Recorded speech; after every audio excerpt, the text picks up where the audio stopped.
Ta parole est une lampe à mes pieds, une lumière sur mon sentier.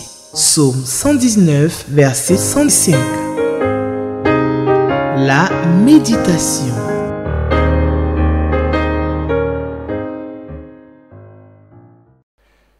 Shalom, shalom, shalom, chers frères et sœurs, que le nom du Seigneur soit béni. C'est avec beaucoup de joie que nous sommes là et que nous relayons toute l'équipe de cette méditation pour partager avec vous la parole de Dieu qui est la source de la vie. La parole de Dieu qui est la lumière sur notre sentier et qui nous montre comment marcher dans ce monde en attendant le grand retour de notre Seigneur Jésus, ou en attendant que nous puissions le rejoindre officiellement, et nous voulons bénir le Seigneur.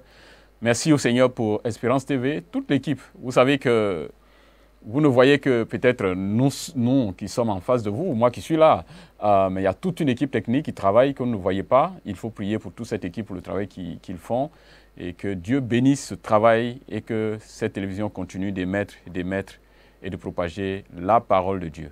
Merci encore d'être là. Et aujourd'hui, notre test pour la méditation est tiré de l'Évangile selon Jean, Jean chapitre 15. Nous allons lire les versets 9 à 17. Mais avant, nous allons prier pour confier cette méditation entre les mains du Seigneur. Père Céleste, nous te rendons toute la gloire pour l'occasion merveilleuse que tu nous donnes encore de nous retrouver autour de ta parole. Nous te prions, Seigneur, de conduire ce moment, de nous parler, de nous façonner et de permettre que notre cœur soit rempli de ta parole et la joie de marcher avec toi, la joie de te servir. Merci, merci Père, au nom de Jésus. Amen. Alors, nous allons faire la lecture de notre test. Jean chapitre 15, versets 9 à 17. Comme le Père m'a aimé, je vous ai aussi aimé. Demeurez dans mon amour. Si vous gardez mes commandements, vous demeurerez dans mon amour, de même que j'ai gardé les commandements de mon Père et que je demeure dans son amour. Je vous ai dit ces choses afin que ma joie soit en vous et que votre joie soit parfaite. Verset 12. C'est ici mon commandement. Aimez-vous les uns les autres, comme je vous ai aimé. Il n'y a pas de plus grand amour que de donner sa vie pour ses amis. Vous êtes mes amis si vous faites ce que je vous commande. Je ne vous appelle plus serviteur, parce que le serviteur ne sait pas ce que fait son maître. Mais je vous ai appelé amis, parce que je vous ai fait connaître tout ce que j'ai appris de mon Père. Ce n'est pas vous qui m'avez choisi, mais moi je vous ai choisi et je vous ai établi, afin que vous alliez et que vous portiez du fruit et que votre fruit demeure, afin que ce que vous demanderez au Père en mon nom, il vous le donne. Ce que je vous commande, c'est de vous aimer les uns les autres. Amen. De nous aimer les uns les autres. Je voudrais, chers frères et sœurs, que nous puissions en tout cas réfléchir autour de ce texte très riche que nous venons de lire. C'est un texte profond, bien entendu, qui parle du vrai amour. L'amour que nous devons avoir les uns pour les autres, l'amour que nous devons avoir pour Dieu, le vrai amour. L'amour comme étant le signe distinctif des enfants de Dieu, de ceux qui appartiennent à la famille de Dieu. L'amour. Vous savez que dans notre contexte, dans notre monde aujourd'hui, tout le monde parle d'amour. L'amour dans tous les coins, dans tous les coins. Dans les revues, à la télévision, dans les conversations communes, partout, tout le monde parle d'amour. Mais la Bible, la parole de Dieu, nous montre qu'est-ce que l'amour, le vrai amour, qui est le signe distinctif de ceux qui appartiennent au Seigneur, le signe des enfants de Dieu. Alors, la première chose par rapport à ce que le texte nous présente ici comme amour, c'est d'abord l'amour pour Dieu. Donc l'amour qui est dans notre cœur en tant qu'enfant de Dieu, c'est d'abord l'amour pour Dieu.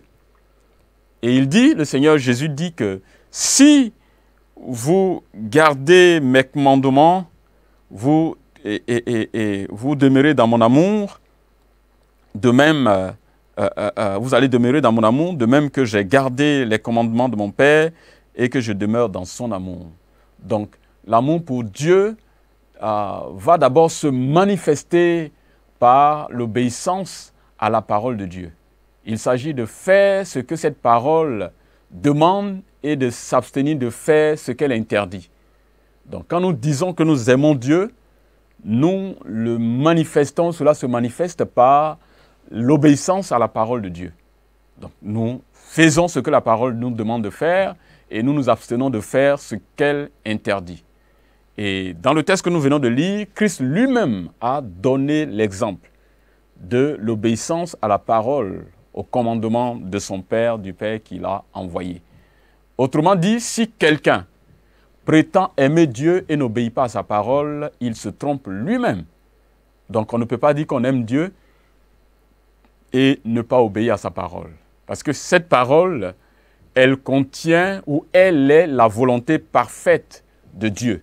Donc connaître Dieu, servir Dieu, aimer Dieu, le critère, c'est ce que dit sa parole. C'est en fonction de cela. C'est ça la référence, c'est ça qui nous permettra de savoir si nous aimons Dieu ou pas.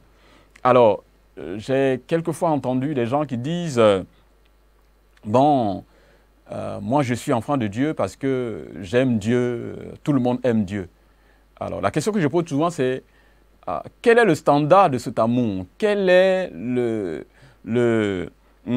qu'est-ce qui détermine cet amour? Qu'est-ce qui évalue cet amour que vous avez? Vous savez que chacun peut s'évaluer et quand nous nous évaluons selon nos propres critères, nous sommes toujours à la hauteur de nos propres critères. Mais quand le critère est objectif, ce n'est pas nous qui l'avons établi, notre évaluation est plus juste. Si nous pensons que nous aimons Dieu, ce serait certainement en fonction des critères qu'il a établis. C'est en fonction de la volonté de Dieu. Qu'est-ce qu'il a dit? Est-ce que notre vie est conforme à cela? Alors, en ce moment-là, nous pouvons dire si nous aimons Dieu ou n'aimons pas Dieu. Donc, Jésus dit que si quelqu'un dit qu'il aime Dieu, cela doit se voir au travers de son obéissance à la parole que Dieu a donnée. En dehors de cela, on ne peut pas prétendre aimer Dieu. Si nous aimons Dieu, sa parole doit être la boussole de notre vie dans tous les choix que nous faisons, dans toutes les décisions que nous faisons, dans tous les comportements que nous adoptons. Cette parole doit être la boussole. C'est en cela que nous pouvons dire que réellement l'amour de Dieu est en nous, que nous aimons Dieu. Donc, aimer Dieu, c'est d'abord aimer et obéir à sa parole. C'est connaître et obéir à ses commandements.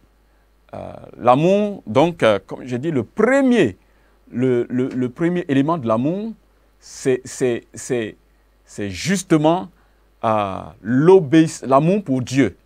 L'amour pour Dieu. Quand je dis que mon cœur est rempli d'amour, que j'aime d'abord mon Créateur, j'aime d'abord celui qui me donne la vie, celui par qui je vis, et je vis conformément aux principes qu'il a établis, qui sont donc inscrits dans sa parole. On ne peut pas prétendre donc avoir l'amour en soi sans aimer Dieu, et on ne peut pas prétendre aimer Dieu sans aimer sa parole, sans obéir à sa parole. Donc ça c'est le premier aspect quand nous disons que nous avons l'amour dans notre cœur. Le vrai amour, c'est d'abord l'amour pour Dieu et qui se manifeste par la connaissance et l'obéissance à sa parole. Le second point, quand nous disons que nous avons l'amour en nous, c'est qu'en plus d'aimer Dieu, nous aimons les autres. Nous aimons notre prochain. Nous aimons les hommes et les femmes que Dieu a mis autour de nous. Ces personnes-là, ce sont nos prochains que nous devons aimer. Et le verset 13 de notre texte est très fort en la matière. Il dit ceci, qu'il n'y a pas de plus grand amour que de donner sa vie pour ses amis. Il n'y a pas de plus grand amour que de donner sa vie pour ses amis. L'amour pour les autres va se mesurer par le niveau de sacrifice que nous sommes prêts à consentir pour eux. Sinon, notre amour reste simplement un sentiment verbal, quelque chose de simplement verbal. Si nous aimons, la Bible dit que cela doit se manifester par le niveau de sacrifice que nous sommes prêts à consentir pour les autres.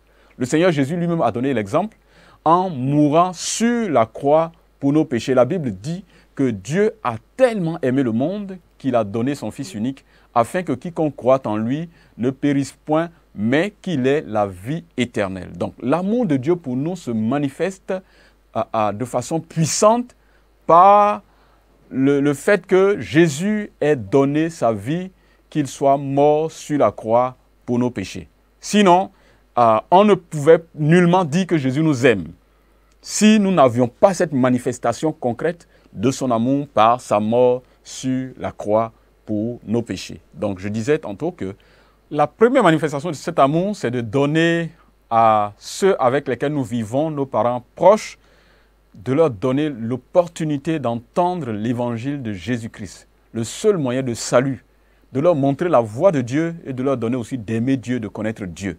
Ça, c'est cette manifestation puissante. L'autre chose, c'est bien entendu d'aimer nos frères avec lesquels nous vivons dans nos communautés chrétiennes, de pouvoir nous intéresser à ce qui les préoccupe. Leur joie doit être notre joie, leur peine doit être notre peine, et nous devons partager avec eux ce que nous avons pour leur donner aussi la joie de vivre. Donc c'est ça aussi le niveau de sacrifice que nous pouvons avoir pour tous ceux que nous pensons, que nous disons aimer. Donc le vrai amour se manifeste d'abord envers Dieu, notre amour pour Dieu, et le vrai amour aussi se manifeste envers nos prochains, ceux avec lesquels nous vivons, et c'est par cela que le monde saura, que le Seigneur saura effectivement que cet amour est en nous. Nous aimer les uns les autres pour servir de témoignage au monde qui ne connaît pas Dieu. Je voudrais donc que nous puissions, chers frères et sœurs, retenir ce verset, le verset 13, et que je relis encore, qui dit ceci, qu'il n'y a pas de plus grand amour que de donner sa vie pour ses amis. Que le Seigneur nous aide à développer une relation profonde avec ceux qui sont autour de nous. Nous allons prier pour terminer ce temps de méditation de ce jour. Prions le Seigneur. Père Céleste, nous voulons te rendre toute la gloire pour ta parole qui, au travers de laquelle le Seigneur Jésus nous montre ce que c'est que le vrai amour qui doit être dans notre cœur, remplir notre vie. D'abord, aimer Dieu en obéissant à sa parole, en obéissant à ses commandements. Et aimer le prochain en étant prêt à tous les sacrifices qu'il faut pour le bien de nos frères et de nos sœurs. Nous te demandons pardon pour toutes les fois où notre manière de vivre n'a pas été conforme à ce que donne la parole de notre Maître, la parole de Dieu. Et aide-nous à t'obéir, aide-nous à marcher fidèlement selon cette parole. Seigneur, libère notre cœur de la haine pour nos frères. Même s'il y a des frustrations dans nos cœurs, donne-nous la force de les surmonter et être prêts à tous les sacrifices pour le bien de nos frères que nous devons aimer, comme toi tu nous as aimés. Gloire à toi, honneur à toi, magnificence à toi, au nom de Jésus. Amen. Merci frères et sœurs pour ce temps que nous avons passé ensemble autour de la parole de Dieu. Amen. Ta parole est une lampe à mes pieds, une lumière sur mon sentier. Psaume 119, verset 105. La méditation.